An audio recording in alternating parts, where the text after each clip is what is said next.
Hey folks, welcome back to the show. This is an episode with my good friend Kevin Akat, who, if you've been following the show before, you know he's already had an episode with us. And this one's actually coming from January of 2020, so it's kind of a ways back. But I was going back through the drive that we have all our podcast stuff on, and I was looking at this episode, which at the time we decided not to post it. There were a lot of similarities between the first two episodes that we had done. We kind of decided we'd post that first one. But, there's also a ton of new stuff in this one, and I think it was a really interesting conversation. And with talking to Kevin recently, we decided, there's a lot of good content in this, and we felt that we should post it. So, this is a great episode. Like I said, a little bit of similarities with the first one, but there's a lot of new content as well, and it's really interesting stuff. So we wanted to put it out there. Just a couple quick things to mention. He was visiting. He was actually on a layover in between two flights, and it just so happened that he stopped in Pittsburgh, and that's kind of why we cranked out a podcast. But just to be aware, we had to cut the podcast a little bit short because he had a plane to catch.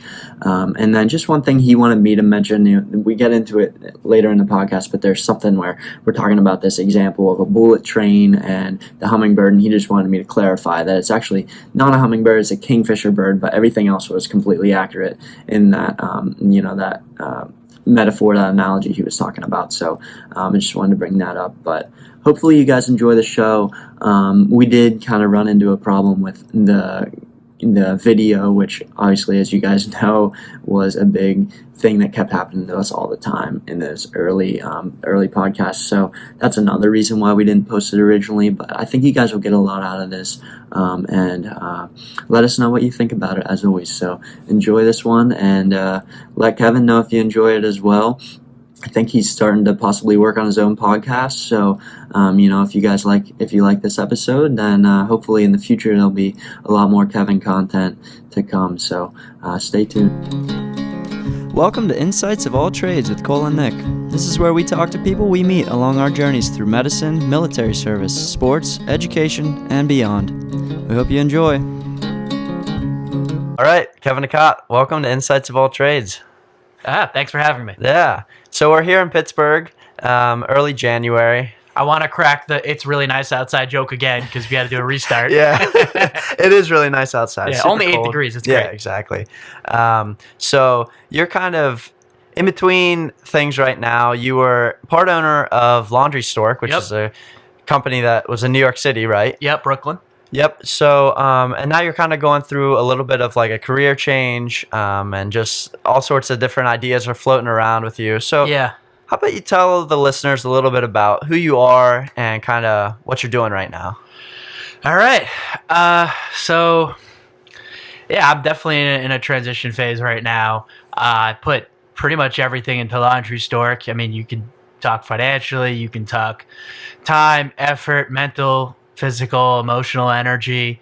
And it went under in mid-August, basically. And it was draining. You run your own company and you work 60, 70, 80, sometimes longer hours, and you don't really take vacations even when you're physically removed from we had a retail store down in Williamsburg, and I needed some time off. And these last few months have been really, really good for that. And I'm definitely deliberating what I want to do next. I definitely want to work for a startup at this point, like I said, I put a lot into it. And so what I'm thinking about right now, it's a combination of wanting to work for another company, but also work on my own skill set. I've been in marketing. I've worked at startups for a while. I've done some stuff with customer experience. And the more that things grow technical, the more things become data-driven, the more I realize, for me, I would like to kind of recalibrate it, not only professionally, but what I need to learn.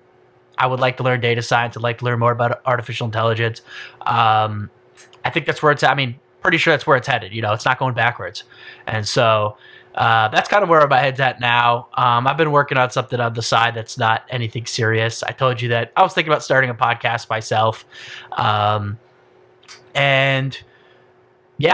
been dabbling in startups for the last 10 years since I graduated at Arizona in 2010. University of Arizona, bear down, represent. And here I am deliberating some life decisions, spending some time in Florida, but applying to companies as well.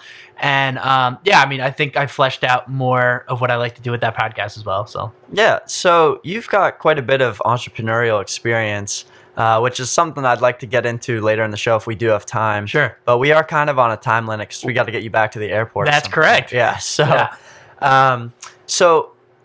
I first want to hear a little bit about, I know you used to work for a company that sort of used a little bit of AI, right? It was Pipestream, yeah. Right. So let's hear a little bit about that first, and then maybe we can talk about artificial intelligence and kind of go from there. Awesome. And then maybe towards the end, talk a little bit about entrepreneurial stuff. Sounds like a plan. So, I worked for a company called Pipestream just under a year. If you were to take the total hours worked, it's, almost 2 years because I worked really, really long hours there. But the basic concept of Pipestream is they pivoted since then. What they were initially trying to do was become a centralized app where you can communicate with all the businesses in your life in a simple, like WhatsApp, but for business. You could text Verizon. You can say, hey, Verizon, what the hell's wrong with my bill? Get it fixed right there instead of having to wait 45 minutes on please wait while we get you an available customer service representative. So what we were pitching was that companies could use this to communicate with customers, not only deliver a much better customer experience, but also save on their call center cost. I mean, if you think about just the nature of messaging, forget about artificial intelligence and the efficiencies that come with it, but think about a human agent can only talk to one person at a time, but a chatbot agent, forget about chatbots, just a chat agent can talk to 10, 12 people at a time. So right there alone, messaging is a much more efficient customer service tool in almost all cases than, it's more efficient and it's almost always more effective than telephone. That's number one. Number two, you can, of course, augment the customer service experience with artificial intelligence. Just to kind of give you a quick example of how chatbots and the future of it and why it's more efficient, and it's also more effective for companies. So 90% of all calls that go into a cable company, the diagnosis, basically what they need to hear is you just need to restart your modem, and that answers their problem. So why are you wasting a customer agent's time with restart your modem for 90% of calls? Why not reroute that to a bot that can just tell you restart your modem? Yeah, that's a lot of lost money there for Exactly. paying these people to literally just say, yeah, restart your modem. And then you don't even got to pay anyone to say that in most cases because it's just a bot. So not only are you paying a bunch of call center agents to say that, and that, of course, that's an extreme example. It's a real example. Travel, hospitality, utility. Almost all industries will benefit just from the fact that, if you think of anything that's an FAQ, that could just be done by a bot. And that's not even hardcore artificial intelligence. That's just straight automation. So at Pipestream, were you looking at just like what's the efficiency of these things, or were you actually developing certain, chatbots or messaging services like that? What were you doing there exactly? My role. Yeah. My role was the overwhelming majority of my work, I was working with the CEO directly. The other salespeople as well, but he was the one getting most of the meetings. And I was putting together pitch decks and live demos through the Pipestream app in real time so that potential clients could see, hey, this is what it could do for you. And I just had to come up with use cases. And it was interesting because I was working there 2015, 2016. So the chatbot, artificial intelligence for customer service, that whole arena was brand new. It's a little more fleshed out now in 2020 than it was then. So I really had to ideate and try to just figure out, okay, what is the current experience now? And so if I take a given company, a given industry, what are the current mediums through which a customer is interacting with a company? What are those touch points? If they identify those touch points, is it email? Email's a big one.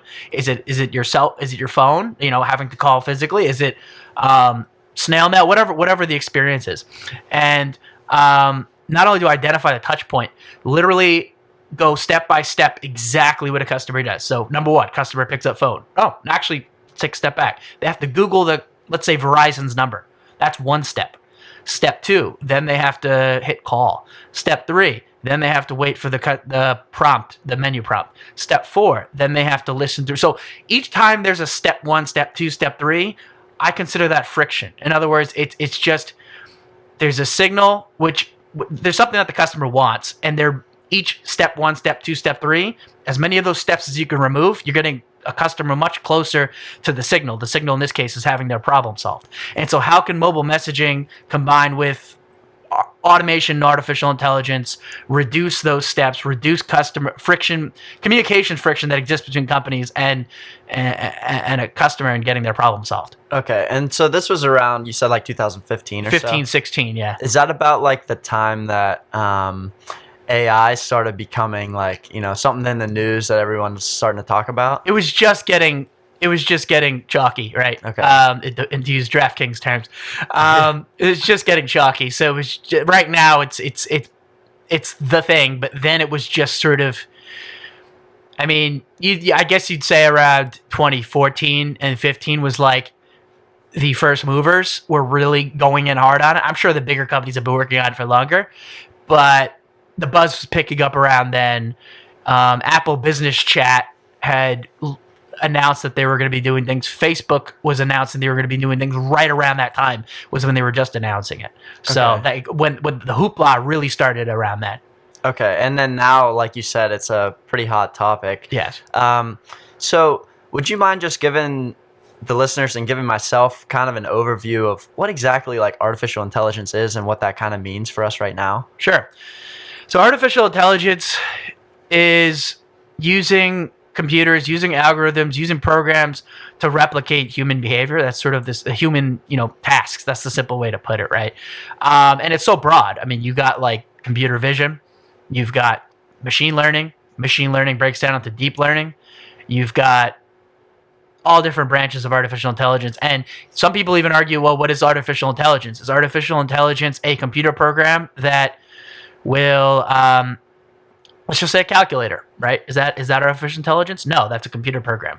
What makes artificial intelligence different from a general computer program is it's generally helping you make decisions.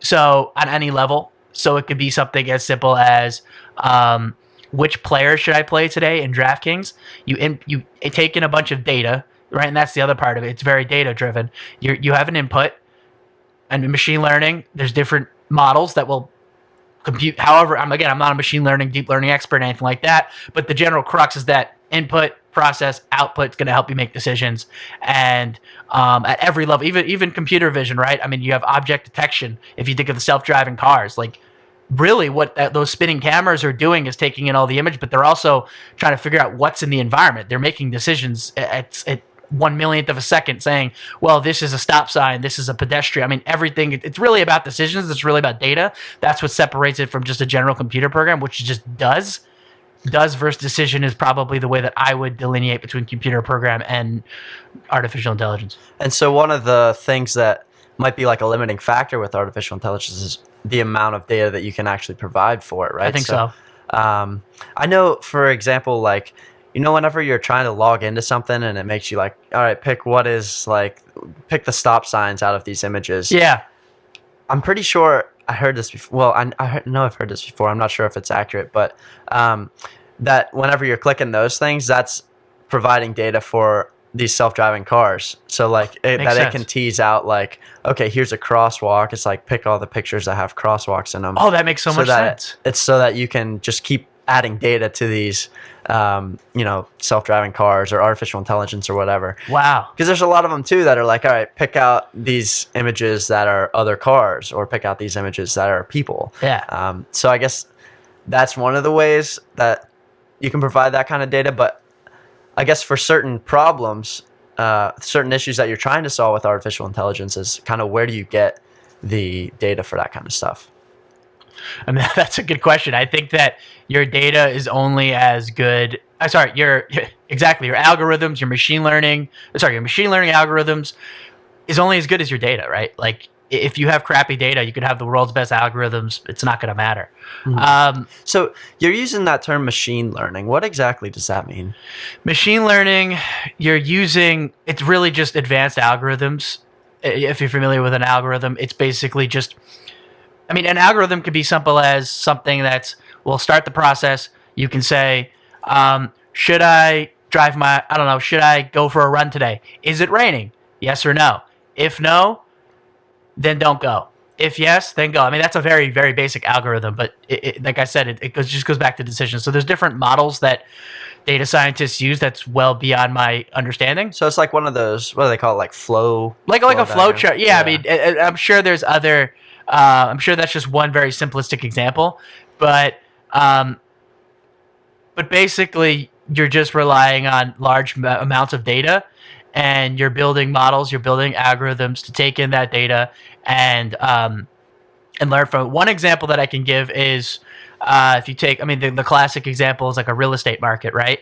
If you feed it a bunch of data and you say, here are the input variables, you can say, oh, here are the fields, right? So you give it, I don't know, let's just say 1,000 different data examples, right?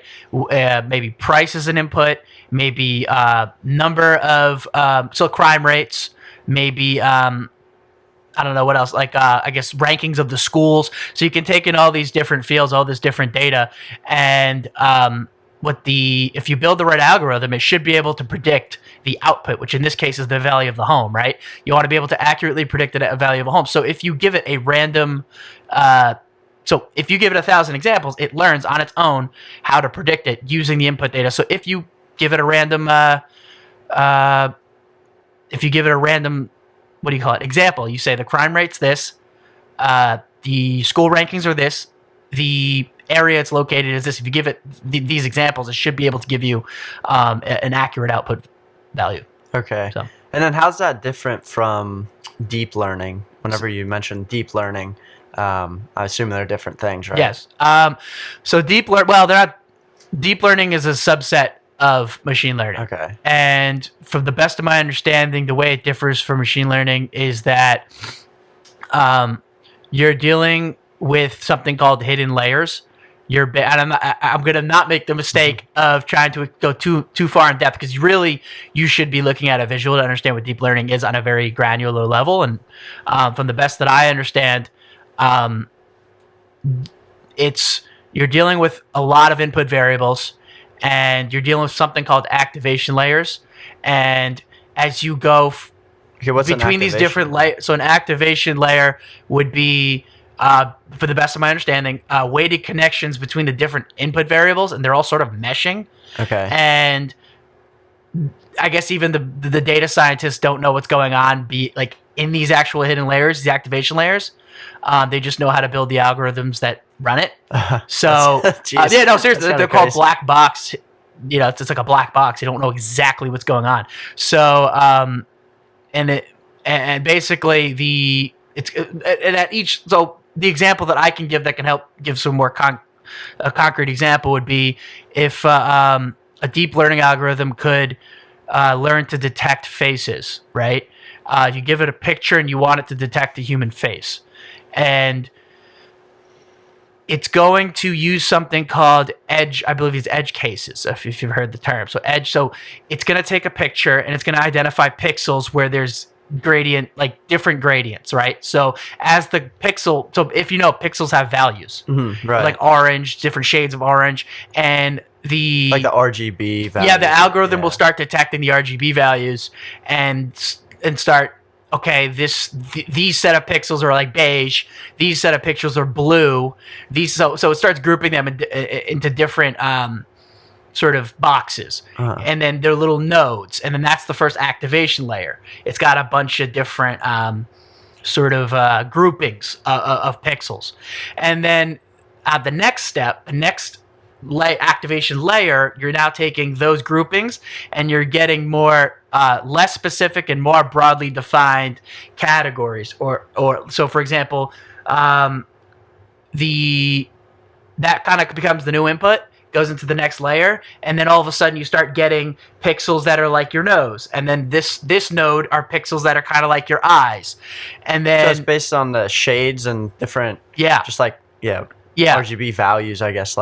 It's using RGB values, and it's using edge. So the idea is, I guess, edge cases, right? Like you can kind of start seeing where the whites in your eyes blend into the brown or the blue, and then so at each layer of abstraction, now all of a sudden it's the two nodes. Well, this is these are the whites of your eyes, and this is the brown of your eyes. And then in the next layer of abstraction gets more complete. Now you have Nick's right eye, and then this node is Nick's left eye, and then slowly you're starting to get a face. Okay. So that's that's what deep learning is, and that's there's something called back propagation, which, to the best of my knowledge, is just you basically get feedback travels in the opposite direction from the sort of broad okay, so you go from the output, which is this is a face, to eyes, ears, nose, and then those go back into the more specific sort of smaller chunks of the data, and it just feeds back, I guess, at really, really fast speeds. It's basically just it's forward feeding sort of groups of information and saying, wait, no, that's not right. Let's readjust the weights at each layer of abstraction, and that's what the back propagation is. Okay. Yeah. I hope that makes some sense, because I'm not even an expert on it at all. It's like the best of my knowledge. A lot of it's kind of over my head, I think, but me too. But it's definitely interesting to think about, and it would be good to know, I think, at least good to understand it, at least on a surface level, because of kind of how popular AI is right now, and where it seems like it's like going. What does it mean for me, right? That's kind of exactly, because I'll listen to people like like Elon Musk and guys like that kind of see some dangers in AI, or I guess more like artificial general intelligence, AGI maybe. And they're kind of, they're skeptical of, a lot of the benefits that we see that might come from AI just because of, what it might mean for the nature of it. Yeah.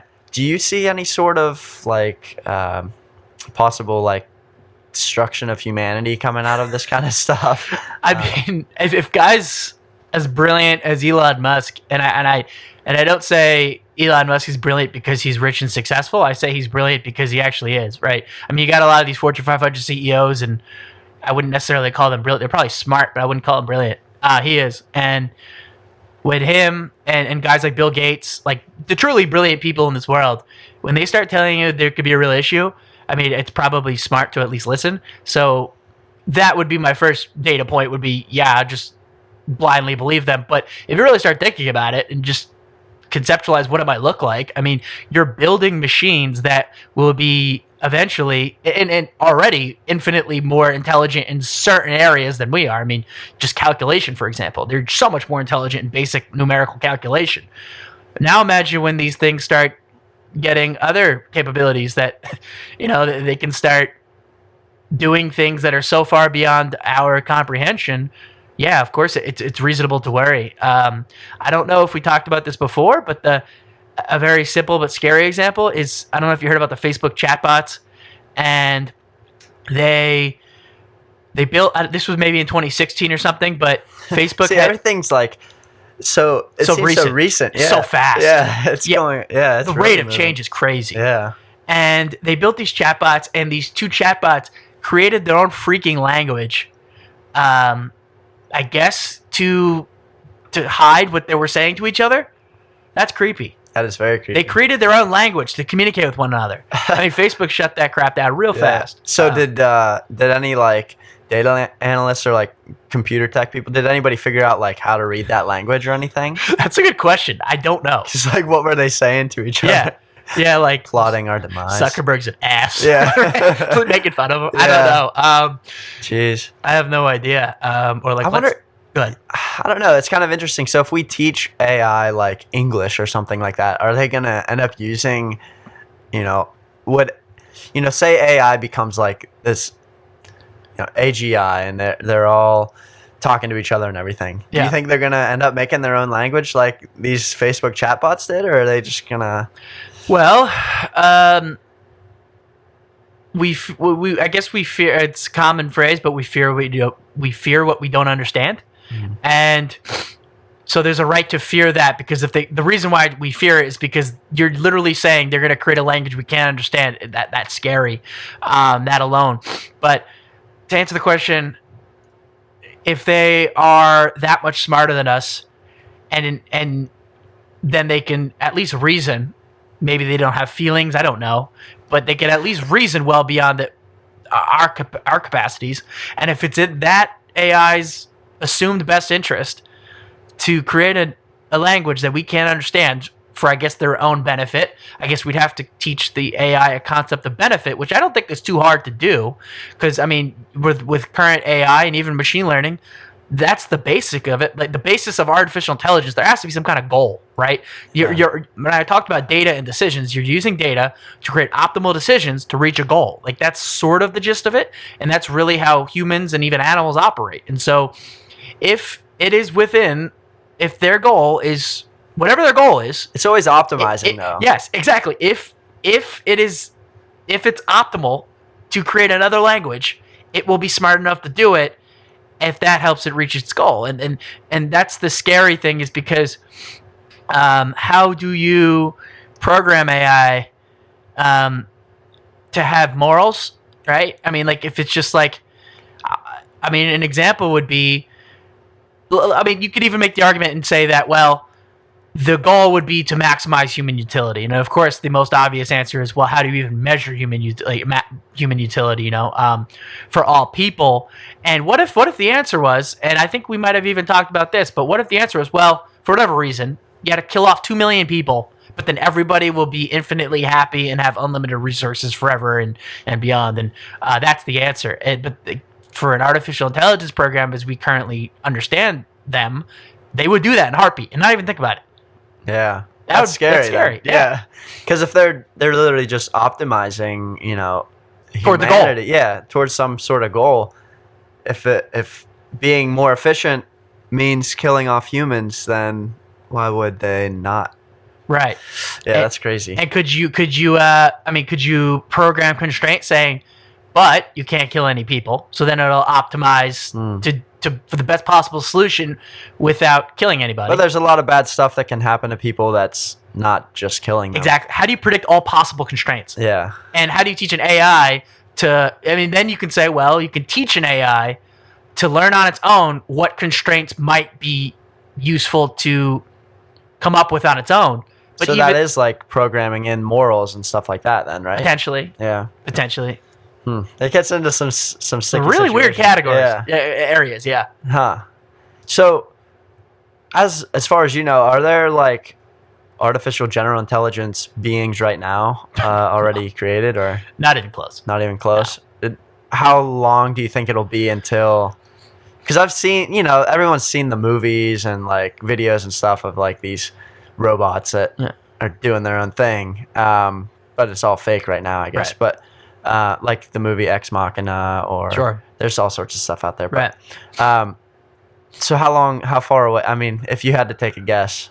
So my source of information, I'll just give them a plug. The Artificial Intelligence Podcast by Lex Friedman, Fridman, is a great source for anyone interested in AI, no matter how much or how little you know. And I've listened to enough episodes. He asked everybody this question, and you just get a range of responses from 15 years to 300 years. Okay. So that's like the range.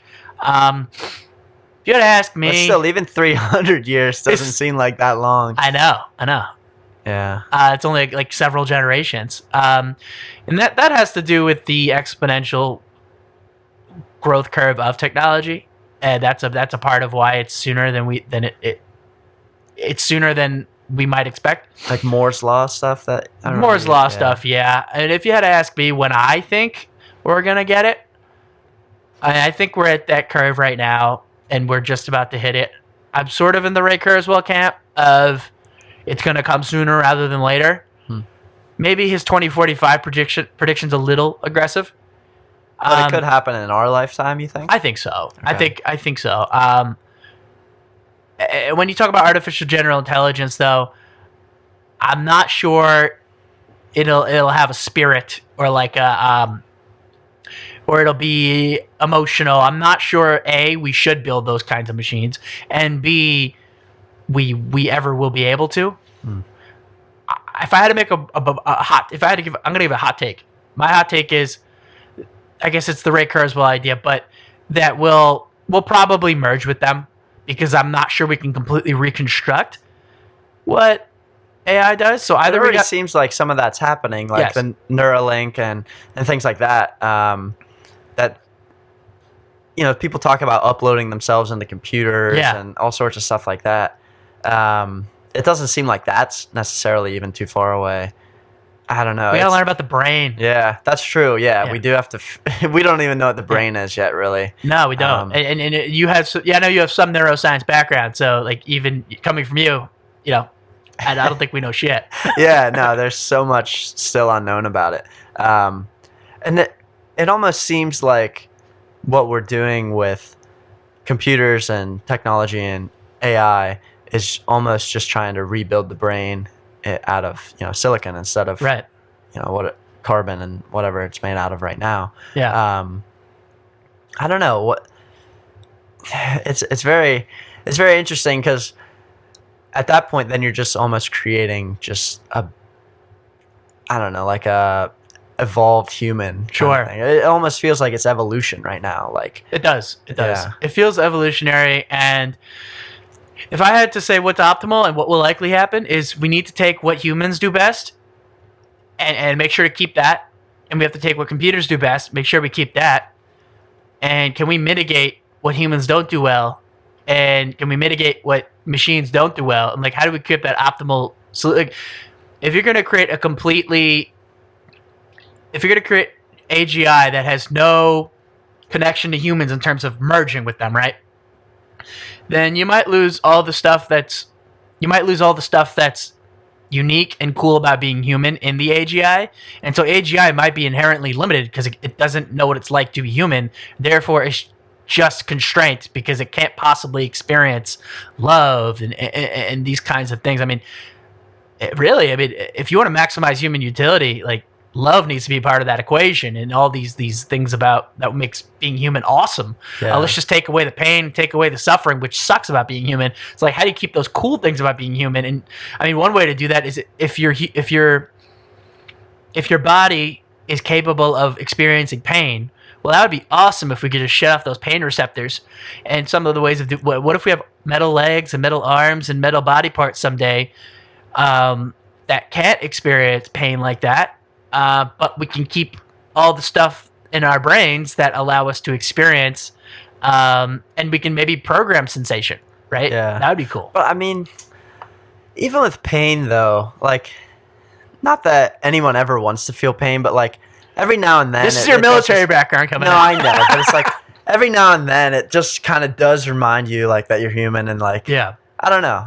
It's almost like, yeah, it would be great to take a pain away from everyone, obviously, but it's almost like every now and then it doesn't hurt to just have a little bit of, okay, it literally does hurt, but it's good to experience some adversity every now and then. Why do you think it is?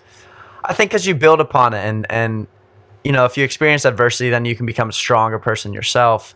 It's feedback. Yeah, it is feedback. So I guess, if you already have it optimized to the point where you're not going to get any better, right? Maybe, I guess, take away the pain, but... Right. Well, and there's also this, I think there's like a 50 Cent lyric. It's like, joy wouldn't feel so good if it wasn't for pain. Yeah, exactly. Like, you got to have the lows to really experience the highs. But, yeah, I guess, I don't know. It's all speculation, obviously, right now, what's going to happen. But there are some pretty cool turns and pretty cool places that this kind of stuff can go. Yeah. And then even when you're thinking about, like, what's coming up in the near future, there seems to be like, I know it's not necessarily the same topic as AI, but like augmented reality or virtual reality seems to be like it's taken off. Yeah, that's next. Yeah. Yeah. Is there AI and stuff built into that, or is that just its own? Well, artificial intelligence is all the back end stuff, right? It's like again, it might be an oversimplification. You might have some data scientists who are going to criticize me for what I say, but again, I'm not an expert on this stuff. But it's basically you're taking data, you're making decisions, and you're getting some kind of optimal result, opinion, or here's what you should do, or here's what you might like. I mean, Netflix uses artificial intelligence, so it's all back end stuff, right? What augmented reality and virtual reality is, it's all front end stuff. So it's all sort of what you're seeing. It's the output. So you can absolutely integrate AI, and it will happen. AI, it's happening right now, AI and virtual reality, right? I mean, as a simple example, you could imagine not so far in the future that you walk into a grocery store and let's just say you have your augmented reality goggles on. Now, let's be clear about what the difference between augmented reality and virtual reality is. Virtual reality completely takes you out of your current surroundings. If you're in Nick's basement right now and you put on virtual reality glasses, if they work well, they'll not only to the best of its ability, it'll take your sensory inputs and make you think that you're in another place, a rainforest, the moon, whatever. Augmented reality just overlays digital data in the digital world onto the physical world around you. So it just augments the physical experience around you. So just like a really silly example would be like, you know how Pokemon Go is a big thing? yes, So like that's augmented reality. Yeah, like you could say you put on your glasses, your AR glasses, you could see like, Pikachu fighting with Charmander, something on your table right here, right? But even the phone version, that was technically augmented reality because you're still overlaying digital data onto the physical world because you can still see Pikachu. That's still augmented reality. Yeah. It's just a more immersive experience when you put on the glasses. And so to your question about how artificial intelligence would integrate with augmented reality, let's just take an example. Let's say that you walk into a grocery store with your augmented reality glasses and you're walking down the cereal aisle, but let's just say it's an Amazon Go store, right? Amazon already knows what you buy. And you walk into an Amazon Go store. For those of you not familiar, an Amazon Go store is a cashierless grocery store. You could just like take popcorn off or cereal off the shelf and walk out with it, and it somehow knows and calculates your order. These things exist, by the way. Yeah, I mean, so on one hand, it's really nice that like, for the convenience and efficiency of it, that Amazon knows what you're going to go in there to buy. But there's something about it that also is just like freaky feeling like, oh man, they already know what I'm doing. You know what I mean? Like, not necessarily, I mean, somewhat of like an invasion of privacy, but we want it. Like we want them to make our lives more convenient. But there's just something that feels just like, I don't know. Big brothery. Yeah, exactly. Yeah. First of all, I didn't answer your previous question. Yeah, sorry, I keep jumping in. No, it's okay. I'll hit both, though. The AI integrating into the augmented reality, you imagine you walk yourself into an Amazon Go store or a grocery store, and based on prior purchasing history, it knows that you like certain types of cereal, or it knows you like certain types of meat. But also, let's just say that, like, think of Netflix, right? This is a relatable example. People who like this also like this. And Spotify, people who like this music like this music. I would imagine that food goes the same way. People who tend to like chicken nuggets probably like, I don't know, barbecue sauce. Yeah. Right? Okay. And so it might say you have your augmented reality glasses on, and so the AI is all the stuff in the background that's calculating, here's what you bought before and here's what you probably like. The augmented reality part is the physical, like it'll point you, you say, let's just say the AI suggests Alexa or whatever, right? Alexa is basically AI, a virtual assistant, and it says you might like these new chicken nuggets that are on sale, and you say, great, lead me to them. That's AI. Yeah. But when you see you see the pointers. digital overlay of here's how you get there, that's augmented reality. Okay. It's more about the back end calculation, recommendations. Here's what you might like. That's AI. The digital overlay that you're seeing on your glasses over the physical world, that's augmented reality. Hopefully that clears up. Yeah, that does clear it up. And to your point about the privacy, it's very big brothery, and it does feel like a very strong relationship between we sort of give up freedom and our privacy in exchange for convenience and security. Yeah. In every facet of modern life, it just feels that way. I mean, I just went to the airport and nearly got molested because they're trying to keep the plane safe. You know what I'm talking about? Those body scanners and stuff. Yeah. No, and I don't know, like even coming from, a lot of people feel this way. Yeah. And it's not like you have something to hide, or it's not like you did something wrong and you're scared like you're going to get in trouble for it. Right. Like you still just feel a little bit like, oh, man, I wish they just didn't know everything about me. And I don't know where that feeling comes from, and like why do I actually care that they they know everything about me? It's just, I guess I've seen too many just like movies of people using the kind of, I don't know, like I think Edward Snowden messed it up for everyone. Yeah, that's true. Damn it, Snowden. Yeah, I mean, it was good that we learned all that kind of stuff. Of course. But I don't know. So like, I think I might have talked about this on the podcast before, but just like all the time you're seeing sales for like the Ring, Amazon Ring, like your doorbell, where it.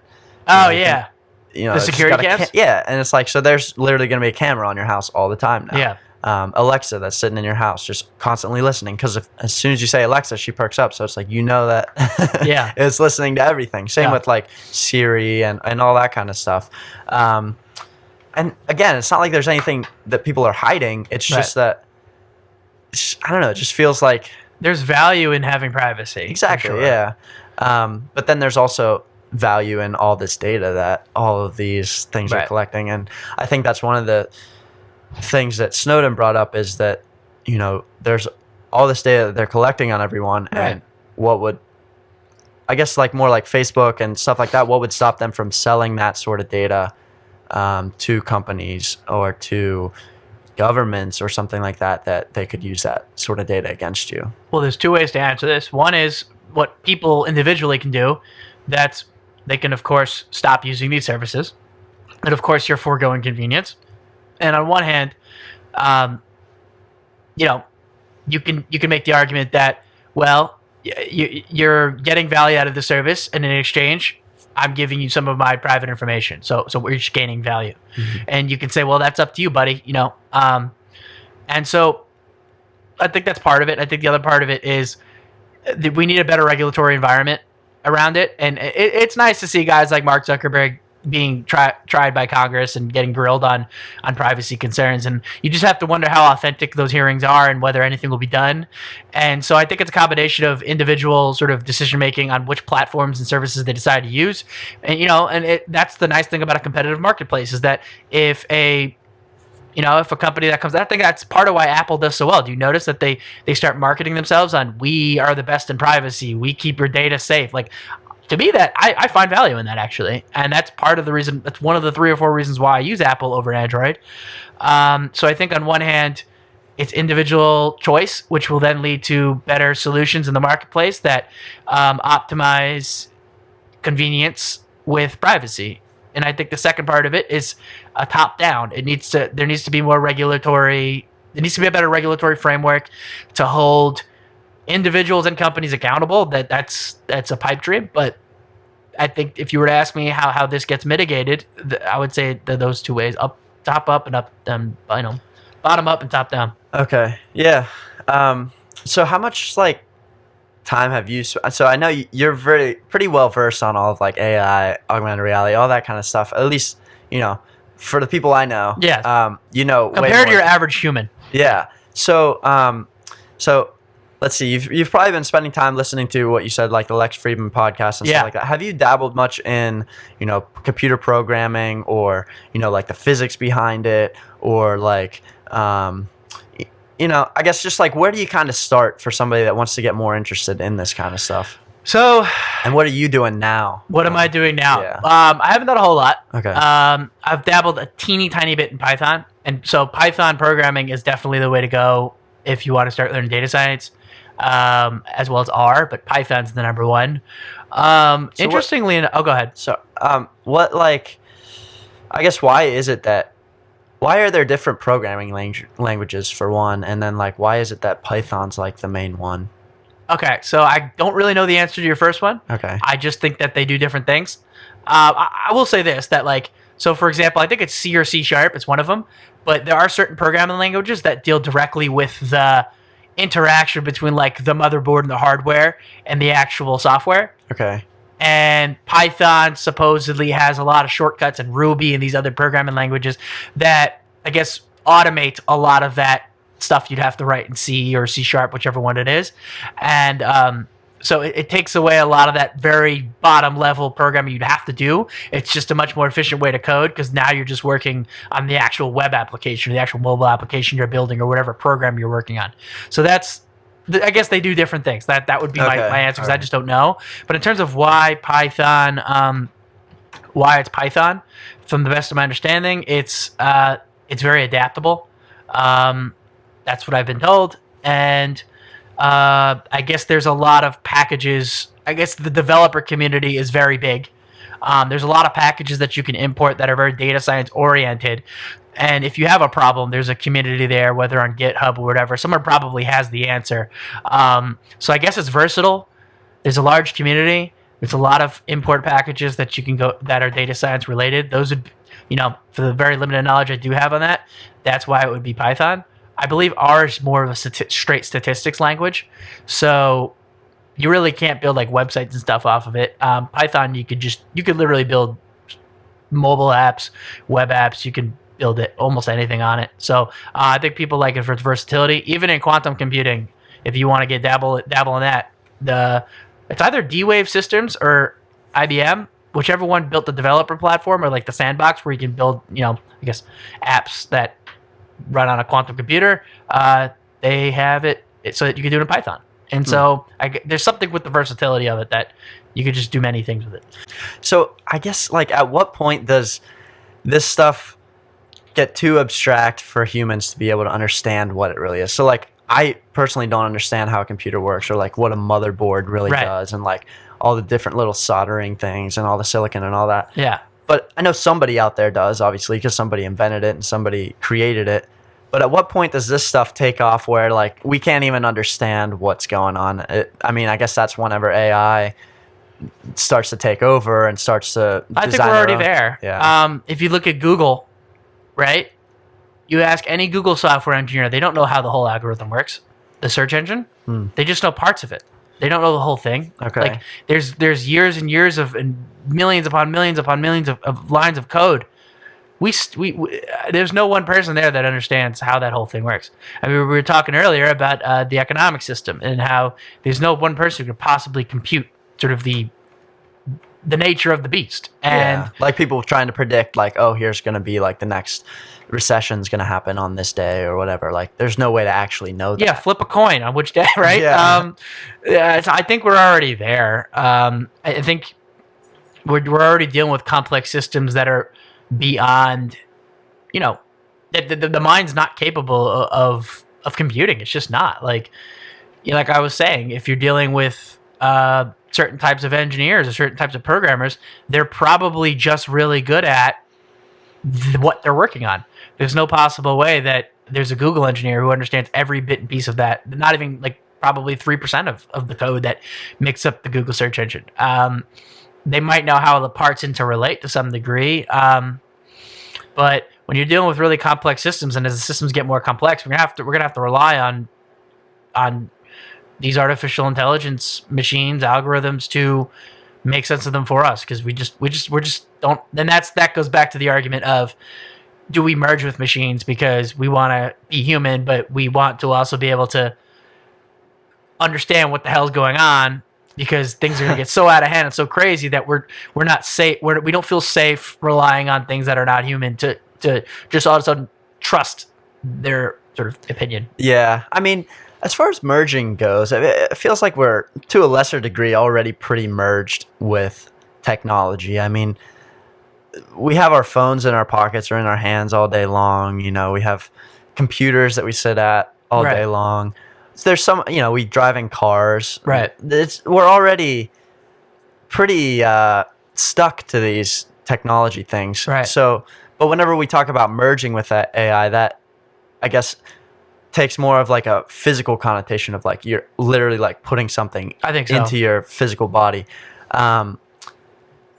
Yeah, that's interesting because, our brains are so limited, right, on what they can do, but we can look it all up right away with. That's the Elon Musk. He's like, we're already a cyborg, because you take your phone out your pockets and there you have it, So, I mean, I guess we're always looking to make things more convenient and always looking to optimize ourselves, obviously. Right. But if we already have something so convenient as just, whip your phone out of your pocket and look something up, why not optimize that and optimize the things around us rather than actually like putting that into your own body? So that, I guess, because it goes back to almost like the friction thing you were talking about, where it would just eliminate that one extra step. But yes, how important is eliminating that one extra step? It's important to the point, yeah. Because if another company offers it or another service offers it and you don't, your company loses. So I would say just on a competitive level, that matters. Or That's the entrepreneur in you talking. yeah, but businessman. I think I think merging, it also means that we have more computational power that we can augment the brain. Okay. It's maybe what Neuralink is doing. I don't think it's just about, or trying to do eventually. I like, so you're the brain guy, the neuroscience background, and you know that the neocortex takes up about 75% of the volume of your brain. And that's where a lot of the so-called thinking goes on, right? That's how you process language. That's how you process math. That's how you process a lot of complex thoughts. Yeah, and that's what evolved us to be really really unique. Yeah. Is that we evolved, we have much larger neocortexes than apes. And much larger. And it's proportion. That's what makes us so much smarter. So, but we're sort of, so if it's like, do rats have neocortexes? I don't know. I can look it up real quick. Yeah. If they have neocortexes, obviously an ape is a lot smarter than a rat, right? Do rats have... Jamie, pull it up. Yeah, Jamie. The neocortex is a part of the brain of mammals. While the neocortex is smooth in rats and some other small mammals. So they have neocortexes. And primates. And you would agree that apes are a lot smarter than rats. Right. And humans are a lot smarter. Well, that's because... Well, based on what this is saying too, and based on what I've learned, is because we have those, like the sulci and the gyri, like we have the grooves in our brain that allows so much more surface area for our brains to be able to have. Right. You can pack a lot more. Pack a lot more neurons into that than you can if you just have one smooth No, that makes perfect sense, and you're also dealing with volume because as you make the neocortex is bigger in this direction, that direction, and that direction. So you're packing more neurons, not only to something that's growing in volume, right? Like 1 by 1 by 1 and 2 by 2 by 2. Well, 2 by 2 by 2 is 8 times bigger than 1 by 1 by 1.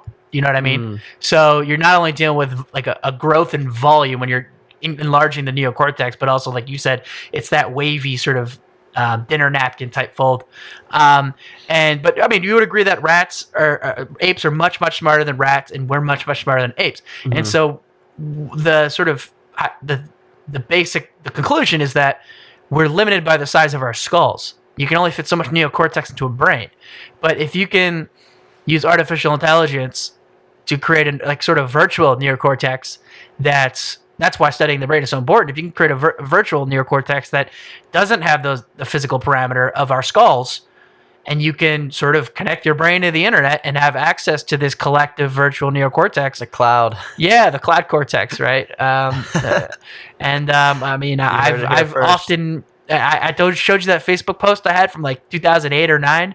Yeah. I postulated that would happen, or I predicted that would happen, and I called it the Thinkernet. And so I for a long time I kind of believed that would happen. So yeah, I mean, so it's not just about making things more convenient, but there might be actual computational advantages that we currently don't have right now as well. What goes on in your brain, man, that like you can think about that kind of stuff and like predict something like that so early? You have a very unique, like I don't know, it's like a creative brain, but it's also like very factual too. Thank you. I'll say the best that I can explain what makes me unique is, I would say it's twofold. Number one, I have this I'll start with this one. It's that I do have a unique ability to make connections between unrelated things. Steve Jobs is the sort of the heart of creativity, and so I'm always looking. Like, I mean, that's why maybe not around you so much, but I tend to tell a lot of puns, and that's really what puns are. Is that they connect sort of two unrelated things, and there's a relationship there. And so I've always loved doing that. I've always, I write to myself. I used to write poems and things like that. So I would say it's just inherent that I'm always looking for connections and things, and my mind doesn't stop in that regard. So I would just say that, you practice something and you get really good at it. And so the fact that I am just oriented since the time I was like probably 6 years old to just connect dots, that's what I like to do. I'm sure other dot connectors can relate to this. Well, it's not like I sit down and spend 2 hours a day. Like, let me get my creativity up. Let me get my dot connect up. No, it's like all I try to do, like with my spare thinking time. So if that's how you're oriented to think, you're just going to become really good at that. And that's for other people that are really good at math. I bet they spend their spare thinking time like just thinking about logic puzzles and things like that. And so they become like, it's not just, oh, I sit down and did a bunch of math. Well, yeah, but also it's like they're just oriented to think that when they love thinking in that sort of pattern. So that would be part of it. And I think the other part of it is the factual part of it is I just have this weird obsession with truth and getting closer to truth. I think AI, I think data, that's probably deep down why I would like to learn more about it, is that I think you're uncovering truth that we previously didn't have access to before. Like, the truth is there, it just needs to be discovered. And through STEM subjects are cool because A, I respect it because I'm not very good at them at the moment, but B, I think they get closer to truth. And I think that the combination of having a dot connecting mentality since the time I was very young and sort of an obsession with getting closer to truth would be why that, I know, like you said, I guess I have a creative mind and why I try to be factual at the same time.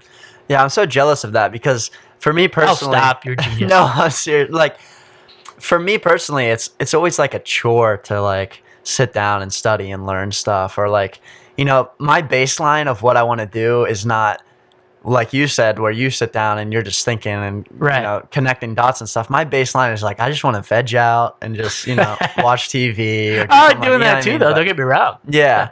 But so do you do any sort of like not meditation, I guess, but just like sitting there and just kind of going through your thoughts? Or is it just constantly, it's always like, you don't have to sit there and purposely start thinking about connecting dots. It's just like constant. It's just constant. It's just constant. And, you know, some of the stuff I've been sharing with you from that app that I've been writing, it was honestly, it's just a way to channel that. Some of the, like, I have all these thoughts and I don't really journal them or write them down.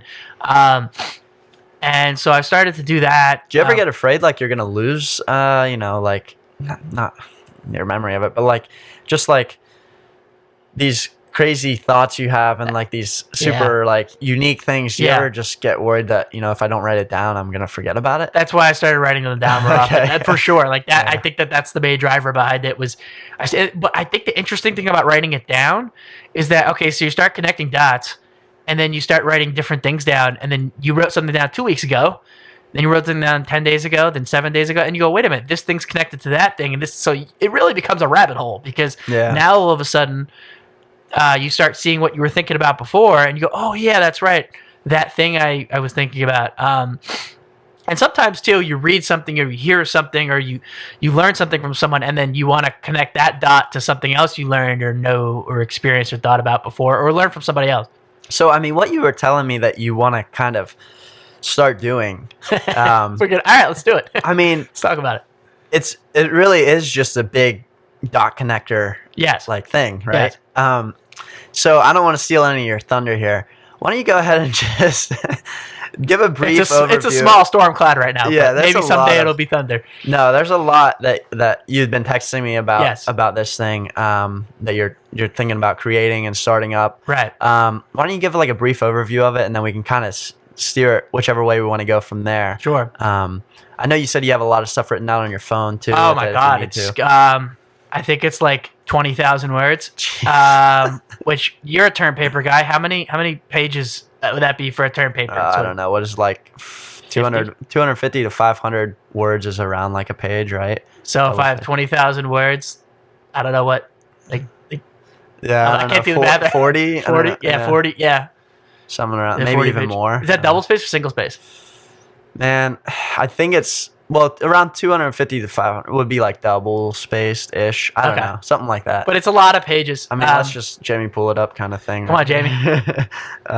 You're Joe and Jamie right now. I know. 20,000 words to pages, 40 pages. There you go. Single or double? 40 pages single space. Wow. Or 80 pages double space. Yeah, it gives you an idea. I think I'm close. I think I'm like 18,000. Oh, 18,000. It's like it's getting there. And I've just been typing it up over like I said, kind of just a journal and channel, all the kind of dot connecting I like to do. But let me. It's so much. So let me just simplify it, is a lot. and we'll talk broadly and kind of go from there. I've started conceptualizing You can call it a Thinkernet, whatever you want. How do you document, store, index, and organize human wisdom, tacit knowledge? So what Google does very well is it categorizes, indexes, and organizes, but then and allows for retrieval of explicit knowledge, explicit information. What it doesn't do very well is give you access to human wisdom, and I'll give you an example. So I always like to use the example of the bullet train. Now, if you never heard of if you don't know what the bullet train is, it's basically a high-speed rail, and it's shaped like a bullet because the aerodynamics of that shape allows for it to reduce friction as it goes in and out of tunnels. Now, there was a team in Japan, an engineering team, that was faced with a pretty big problem, and that problem was they had this high-speed train that was, city to city, like we were talking about earlier, but every time it came out of the tunnels, it gave this sonic boom. I guess it was all the air pressure building up, and it would be freaking loud as hell. And it pissed off a lot of people living in the areas nearby. So they said, okay, how do we make sure this thing stays fast, but we reduce the friction that, the air pressure buildup as it comes out from the tunnel? So luckily, and that's why I say luckily, because they were very fortunate to have a lead engineer who also had some biology background. And this person had thought of the fact that hummingbirds, the aerodynamics of a hummingbird, if replicated for the bullet train, are absolutely perfect for what they need to accomplish. And so if you think about what a hummingbird does, it very quickly, it like a pin drop, but very quickly. So you're not sacrificing speed, but you're reducing the friction at the impact when it hits the water, because you don't want to scare away all the fish, right? You want to get the fish. So they studied what the aerodynamics of what a hummingbird's beak and how it hits the water, and they basically used that to solve their problem with the bullet train. And my point here is that wisdom, that tacit knowledge, that cross-domain expertise was limited to this man's brain. And when I listen to these thousands and thousands and probably hundreds of thousands of podcasts, you got experts from all around the world with vast and superior domain knowledge in all kinds of industries and subject matters, and they're uploading their wisdom, this is data, to the internet. But we have no way of contextualizing all of it. We have no way of organizing all of it. And we have no way of retrieving that data in case we would like to, get inspired for a project. Or like if you go to LinkedIn, right? You have LinkedIn? Yeah, I do. There are some really interesting people on LinkedIn, and they have some really interesting stuff to say. But if you're lucky enough to kind of catch what they say, you might learn a thing or two. But there's not really a centralized portal where if you want to do some research on Hashimoto's disease, right? You kind of got to go to YouTube. You might or might not get something. You don't know how reliable the source is. There might be a podcast on Spotify, but you wouldn't even know how to find it, what part of the podcast it's in. There might be some really interesting scholarly articles on it, but like none of this is centralized. None of this is contextualized. It's all just kind of a hodgepodge of really interesting and useful information that's not categorized, not indexed. Yeah, you're sifting through a bunch of random stuff, and all over. And that kind of comes back again to your point of friction, yes, where that is a lot of time, a lot of energy spent for somebody to just look up one thing like that. Right.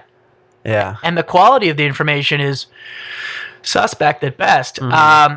I'm a big believer that the democratic approach to current state of social media is a bad thing. I think that all likes and all votes are not created equal.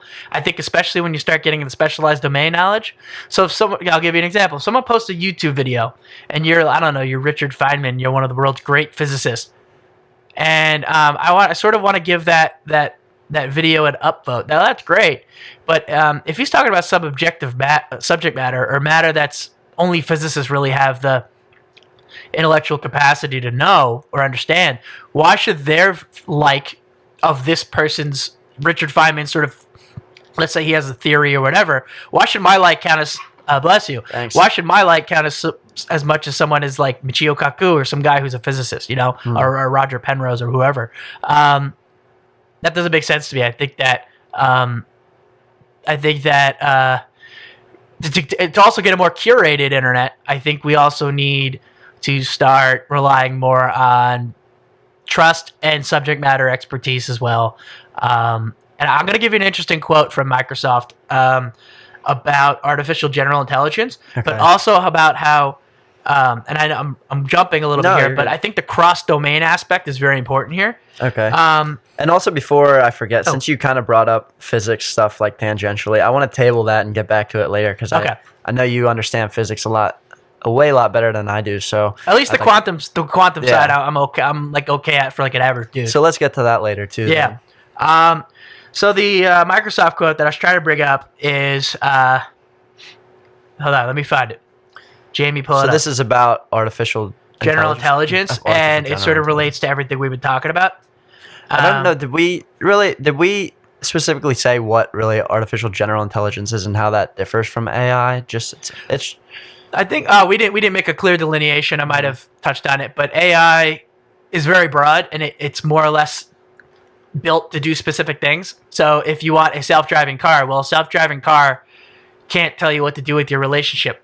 A AI that's built to help you make optimal relationship choices can't drive a car. Can't be a self-driving car. So it's like they're usually like very domain-specific or task-specific built, like purpose-built for something. AGI, and this is actually what I'm about to read you, and it might make more sense once I find the quote. Hold on. It's just artificial. It's basically, it has the versatility, adaptability of what a human can do. It could do a lot of things, right? I could drive a car, and I could also give you relationship advice, but I could also help you pick your football players. Pretty versatile, right? That's artificial. AGI should be able to replicate more or less what a human does. It's the versatility aspect. Whereas general AI is just pretty functional for one or two things. Hold on one sec. Yes, I found the quote. Very quickly. We did not have to pause it or anything. Promise. AGI will be a system capable of mastering a field of study to the world expert level, and mastering more fields than any one human, like a tool which combines the skills of Curie, Turing, and Bach. An AGI working on a problem would be able to see connections across disciplines that no human could. And so that's sort of where I'm getting at. It's like I just brought up the domain. I guess the domain in this case would be bullet train engineering, right? And the other domain was biology and how hummingbirds work. That was one example where they happened to get lucky, where this dude happened to see a great connection to solve the problem. Now imagine you have a super fast AGI that can crawl all sorts of world-class expert level domain data and make these connections. But, like you said earlier, artificial intelligence is only as good as the data it's provided. So how do you get that started? It goes back to what I'm saying. We're uploading all this tacit knowledge, this human wisdom. How do you organize it and categorize it so that AI can do its work and make connections between various domains? And maybe we have a lot more bullet train example type problems being solved daily. Every second of every hour. If we can eventually get to that point, it'd be awesome. That is crazy. So, man, I mean, because even podcasts have taken off like in the last 10 years or whatever. And I mean, podcasts themselves, the name podcast comes from iPod, right? Like whenever the iPod was invented. I'm pretty sure that's what. So like that's only been around 20 years, maybe. Maybe if that. 20, yeah. So.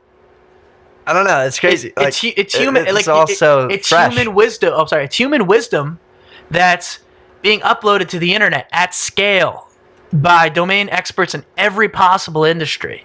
Yeah. And we're not doing anything to organize this data, make sense of this data, and contextualize it, index it, and make it easy to retrieve it. But then also, I mean, there's a lot to be learned from other domains. I just gave you the best example with the bullet train. I have examples here that might make some sense. Like, if you're Microsoft, I think I gave you the Microsoft HR example once through text.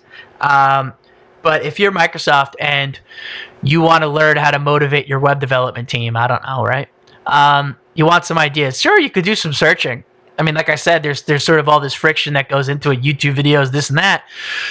But wouldn't it be nice if you could just say, hey, Alexa, pull up some good ideas on how to motivate an HR team I don't know, a web dev team, you know, for a large company, right? What if you could just look through what other people have said, whether through podcasts, whether through written recommendation on LinkedIn or whatever, and you can sort of filter however you want, and you can see how startups do it, and then you can filter it and see how large companies do it. And so what you're doing is you're giving humans access to all this very domain specific knowledge. It's tacit knowledge, and you're giving them real-time access to it from all parts throughout the internet. But then let's say that's not working for you. You want inspiration elsewhere. Well, how do sports teams motivate their players? So it's a different domain entirely, but maybe the approach that they use in sports would give your company an advantage that others in tech aren't using. In the same way that all these other bullet train engineers didn't look to the Hummingbird in the way that this guy did. So there's a lot to be learned, and so the commonality there would be motivation or something like that. But motivation is a horizontal concept that extends across domains. When I say horizontal, I mean vertical is sports is a vertical, retail is a vertical, but horizontal, something like branding. Well, branding extends horizontally across all verticals, which could include cooking. So how do you brand if you're a chef, how do you brand it so that yours is the best, steak in the world? In fashion, how do you brand your line, your piece of cloth, that it's the best piece of cloth in the world? So branding extends horizontally, motivation extends horizontally. So at this, if this happens, isn't that going to just put out a lot of like businesses and careers and stuff of people that are making, it's good for the consumer overall that there's like this super high quality product out there.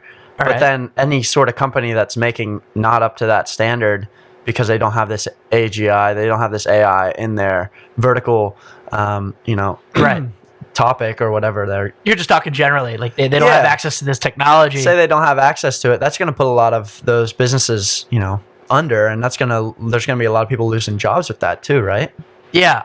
Well, the general nature of artificial intelligence, I'm not sitting here making an argument for communism, but I will say that Karl Marx was right in the respect that the more advanced the machines come, well, of course, think about what AI is. I said it in the beginning. It's basically replicating the tasks that humans do. And so that's a nice way of putting replacing jobs, right? Mm-hmm. And so Andrew Yang, I think, has gained a lot of popularity recently is because he's right. You can say that the jobs are going to China, whatever you want to make of that, or Mexico, or whatever. But the reality is, regardless of how you feel on where the jobs are going, they're definitely going to machines. And the more sophisticated these machines get, the more that they can start taking people's jobs. And that's correct. And the big companies have access to this AGI, to this artificial intelligence, because they have the capital to invest in it. And so Karl Marx's whole argument was that the entrepreneur, the businessman, the proprietor will invest his capital into machines that will be more efficient than they were before. They will produce more output relative to the input, and input, of course, is labor. So you can make the same amount of, if you make wool mittens, you can make more wool mittens with half the labor, thereby the allocation of profits between proprietor and labor grows increasingly in favor of the proprietor. So, Bernie Sanders' whole case is that since 1973, wealth inequality has grown, even though the market has also grown. So the markets have grown, but disproportionately into the hands of a wealthy few, and that has a lot to do with automation and now artificial intelligence. Of course, it's going to keep trending in that direction. So it's just whoever owns the machines that's getting all the money. Because it is a more efficient thing. So you would think there's going to be more. You're making more product and more people are buying it. So there should be more. The economy should be getting better because of the amount of and it is. money that's flowing, right? And it is. But that money's not flowing. Where is it flowing? The money's all flowing right into right, people Jeff that own Bezos' pockets. Yeah. And so I think on one level also, let's be fair and say that because of this, goods have also gotten cheaper. Mm-hmm. You get a taxi cab 20 years ago, they could charge you $25, which Uber now at $8. Yeah. It's like things have gotten cheaper. Things that like a TV, like if you want a really nice big TV, it used to cost like $2,000.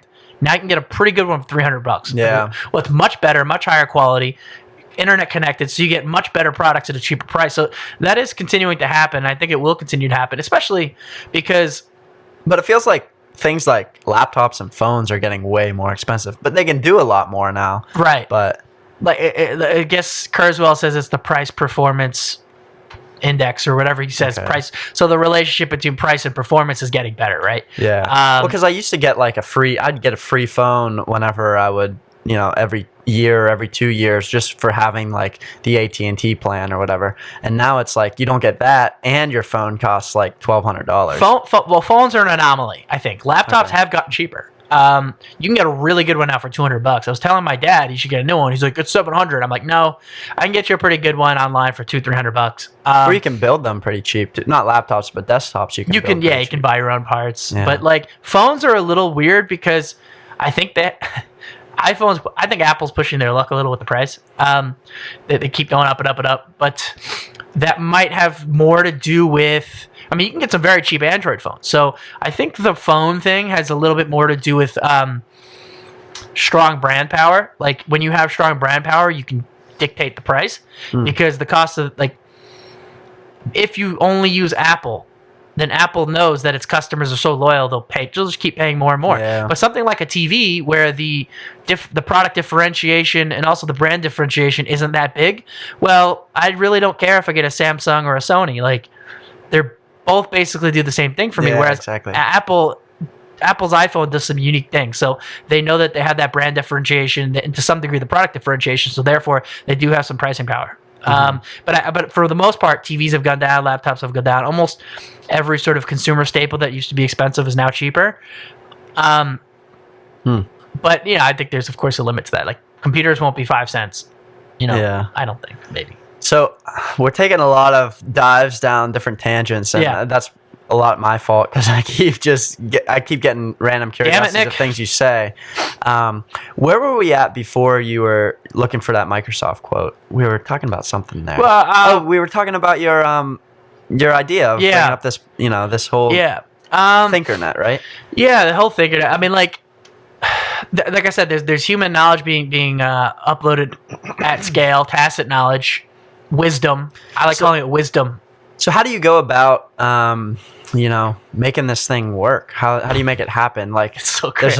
There's a lot of like you said, hundreds of thousands, maybe even more podcasts out there. How do you go about categorizing them? I mean, they're already sort of categorized to an extent, right. But like a 4-hour podcast, like Joe Rogan has these super long 4-hour podcasts. Sure. A lot of people have like at least an hour-long podcast. Right. How do you go about teasing out all the different ideas and all the different topics within that single 4-hour podcast? Sure. And now there's hundreds of thousands of them out there. Right. How do you go about categorizing all that and making it into one big like Thinkernet? The real answer and the honest answer is I don't know. Okay. But I can give you sort of some things to think about. So for one thing, I think so there's technology that already exists with there's podcast transcription services that already exist and they're very, very accurate. So you don't need to go and listen through every single podcast. Mm-hmm. Like it can transcribe podcasts. But then you still have to have something sift through those transcriptions, right? Or can you have like some sort of machine learning, whatever thing do that? Well, that's a good point. On one hand, I think the machine learning and eventually deep learning will eventually take that part of it over. But I think initially it's going to have to be someone human driven because I don't think the machines and I don't think there's any deep learning algorithm that can really crawl through and decipher meaning and categorize meaning and categorize different concepts the way we can. So remember you talked about earlier how there's you said that when you log into something there's sort of those stop signs and things like that. Yeah. I mean, I think it's going to be a very crowdsourced type approach. In the way that people like things, they even hashtag things on Twitter right now. I think when people listen to content, they read content. I'm very much envisioning a search engine and or a sort of layer over the internet that would allow for people to provide feedback. And then based on the quality of the feedback that they provide over time, that this particular user, groups of users, or even AI bots in the future that can correctly categorize and index things, those things will get sort of more voting power in given domains. So it weights the connections Yes. between the different based on topics or Yeah. So like I'll give you an example. If I post if Richard Feynman, no, let's just say a physicist posts some topic, I don't know, a research paper that they've been working on. Just the very nature of the fact that they published a research paper through Oxford University would give it link authority score for the domains of physics. And if it's a research paper on particle physics, it'll get even stronger link authority score. Now, other physicists can then weigh in. It's sort of what happens right now. It's called peer review. Mm-hmm. So it's some example of very advanced peer review, but across all domains, across all topics. And of course, the other part of it is that you have to consider that domains are hierarchical. So Richard Feynman had once said that I saw a video. Richard Feynman had said that particle physics. What was it? I think he had said that particles used to be more of a chemical thing, right? And that as particle physics became a bigger thing, it became more of a physical domain time, right? Okay. So it used to be the chemists that were looking at that. Right. Yeah, I guess So everything kind of seems to blend together in a way. Right. Like, yeah. And so that's where the weighted connections comes in, right? Like it might be like more closely correlated with physics, but still correlated to chemistry. Mm-hmm. And the parts of particle physics that relate to chemistry, well, those subcomponents of what particle physics are, those more relevant parts, those sort of subdomains, subconcepts are more strongly correlated with chemistry, whereas maybe the overall concept of particle physics, if that was a giant tag, is maybe as more research comes in, as more feedback comes in, it might gravitate, pardon the pun, towards physics, but maybe there's, like I said, more subconcepts or subdomains that the ones that are more related to chemistry sort of weight that way, and the ones that are more related to physics weight that way. And perhaps there's even a small part of it that weights towards biology. You see what I'm saying? Yeah. There's different weighted connections. So as you break down concepts into more specific things, they're going to be weighted towards, different domains or different subdomains. So the idea is you're gonna start this with podcasts, right? That's what I would So imagine. this would be you probably just manually logging things, connecting them, whatnot. Maybe start with a few podcasts. That's what I think. Yeah, and then from there, like, all right, this is like really far out thinking. right. Say every podcast gets cataloged and all the connections and weighted. Would you then try and branch out to other things like TV shows, like documentaries, newspaper articles, journal entries, things like that? Would you link all those in as well? So I almost wonder if it's better to. I initially said the podcast thing, and that's like what you and I were talking about. But when I had first started conceptualizing what this was, first of all, it's still a hodgepodge of an idea, but it's sort of becoming more solidified. I initially thought of it as a platform, but now I'm realizing it's a search engine for human wisdom and tacit knowledge. That's like a simple way of putting it. And that extends way beyond podcasts. So can you take a topic and can you create a centralized portal where, like, let's just say you ask for one thing. Let's just say it's Hashimoto's information, right? Like, could you pull research papers and tweets and YouTube videos and podcasts, and can you sort of tag different parts of a YouTube video that's specific to that search query and have it in this sort of centralized feed, based on what you're looking for, and playing around with what that would look like to a user, both on a mobile phone, on a computer, or even like a voice command, right? Like just playing around with what that would actually look like on a very small scale, and then say, okay, how can we do this for more concepts, more ideas? I think that's probably the way to go. Like, what does this even look like? And how do you? How would someone even? Let's just say, forget the fact that it's a nearly impossible endeavor. Let's just say we can make it work.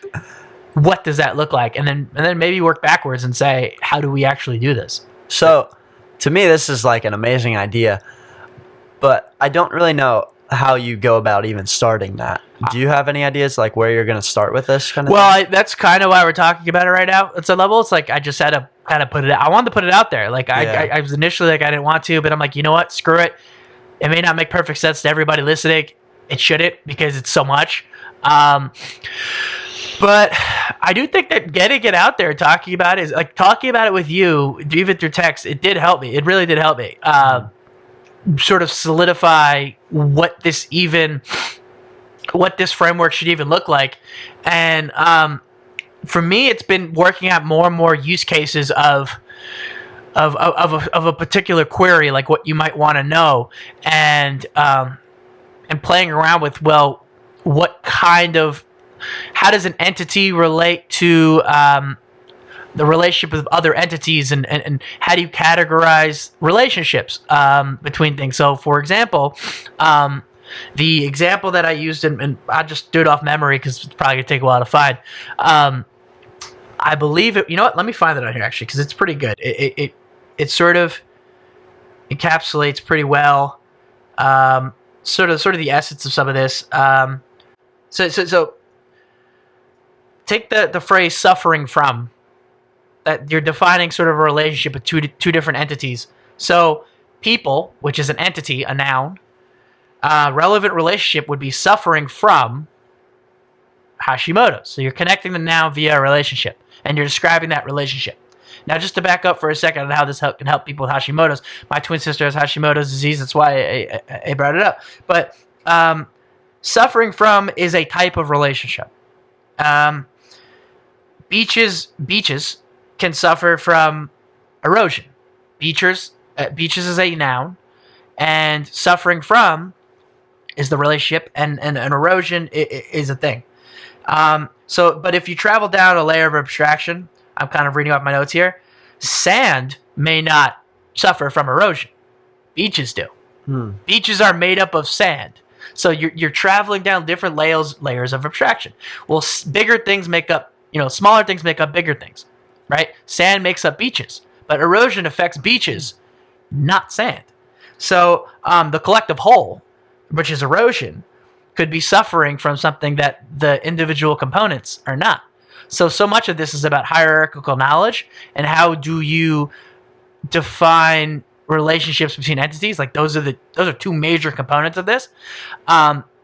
Briefly getting back to the sort of AI, remember I talked about feature abstraction earlier and about how little components of the eye make a bigger component of the eye.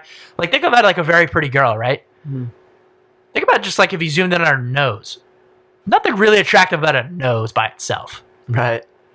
And then like if you just zoomed in on her eyeball, like eyeballs are by themselves, eyeballs are creepy. No matter how beautiful the woman is, no matter how good looking the man is, whatever. But like the entirety of the face is an entirely different thing. So so seemingly unrelated smaller things make up bigger, more meaningful things.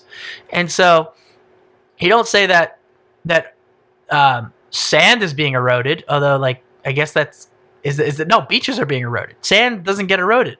Think about it. So where's that come back in with the Hashimoto's stuff? So you have to be able to identify. You have to be able to slice the pie in so many different ways to really get true relevant information. My sister, you have to be able to travel across horizontals and concepts, but also up and down. So like my sister has, there's hyperthyroidism and hypothyroidism. I believe hyperthyroidism is an overactive thyroid and hypo is under, right? She's rare. She has symptoms of both, right? So let's just say, there's all these health apps now where people are tracking their data and things like that. Now that you could potentially, let's just say there's an app that exists 5 years from now that it's a health app, and the doctor and the patient are connected via the app. You can verify that people have Hashimoto's, right? Even on this app, it says that the patient is hyper or hypo, right? Let's just say that app is now connected to your Thinkernet account in the way that your Gmail account is kind of connected to every app that you use, right? So you have hyper, and you're logging, or you're making comments about how if you cut down your dairy, you felt so much better. Now, if you only focused on Hashimoto's, you might get a different array of responses from people who are also talking. Because they're doing it right now. They're all over YouTube comments. They're all over Facebook. My sister's in a bunch of Facebook groups. They're giving, when I say human wisdom, I don't mean just from experts. These are also from people who suffer from Hashimoto. So defining the relationship is important. Now, saying that oh yeah, I cut dairy too. Some people say it's helped them a lot. Some people say it hasn't. But when you start segmenting that data into relevant sort of nuances, now you can say, oh wow, only the people with hyper tend when they cut dairy, but not the hypo people. And that really helps with their what does it help with? It helps with their brain fog. So now the data can crawl, wow, dairy and brain fog and Hashimoto's, start making these connections and saying that those who suffer from, now you can then say, well,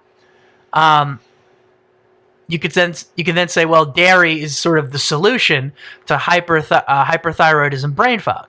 You now can dairy be the solution to other related diseases? So maybe not Hashimoto's, but other. So if you can, so sort of this hierarchy is that maybe there's other thyroid disorders. Does dairy also happen to help people with other thyroid disorders? Maybe not Hashimoto's. So again, this is well beyond my scope of understanding, but perhaps artificial intelligence can start making connections that we can't, and saying, oh, people with this specific quality or characteristic or sort of subcharacteristic, those are the ones who shouldn't have dairy. And there might be a common theme among all of them that we just haven't been able to discover yet. And then you can even try and connect it to other things that cause brain fog that aren't necessarily thyroid. Yes. So like fibromyalgia is known to cause like fibro fog. So maybe that kind of put with with the dairy there, that would help with the brain fog. So you could, I can see where you're going with this, that there's so many different routes that this can take. Right. So that's sort of the vision. And how do you get started on that? Again, it's going through these use cases that have been really helping. I think it's getting the word, not getting the word out there, because I'm not trying to promote something that doesn't exist, but I mean, do I attract the right minds that can help me really build this thing? Yeah, like you're going to need a computer engineer, like programmer 100%. guy. You're going to need probably statisticians, like things like that, all sorts of stuff, to help you out with this project. Right. Unless you really want to try and tackle all that on your own. Nothing's built alone. And so, exactly. It's like, well, you tell me, why do I want to learn data science and artificial intelligence? I don't want to be the world's greatest data science engineer. I don't think I could. Just people who've started since they were very young have that leg up. But I would like to be good enough to start something like this. I don't know how soon I would want to start it because it's such an ambitious project. I mean, I might just go work for 2 years and work on it in the background because it's such an ambitious thing. But you know what? If the right person comes along and says, hey, I saw this and I heard this, or, I have some ideas and here's what's possible, here's what isn't, things can change. So that's sort of where I'm at with it. Hopefully it made, I don't know if it made, I feel crazy when I talk about it because it is abstract and it is, the idea definitely makes sense to me. Where I get lost on it is just how to go about it. But I guess that's that's the big question. You figure it out along the way. Yeah. That's what every reasonably successful entrepreneur has told me is you don't always know, but you just figure it out. Well, we better wrap it up here because I have a plane to catch. Yeah, you have a plane to catch. Hey, well, thanks for coming, Nick. Thanks for having me on, man. All right. See ya. Thanks for listening, everybody. You can find us on Facebook at Insights of All Trades. Find us on Instagram at Insights of All Trades. Twitter is IOAT Podcast. And send us your insights via email at insightsofalltrades@gmail.com. You can also DM us if you have some insights, and we'll include you at the beginning of the podcast. Thanks again. See you soon.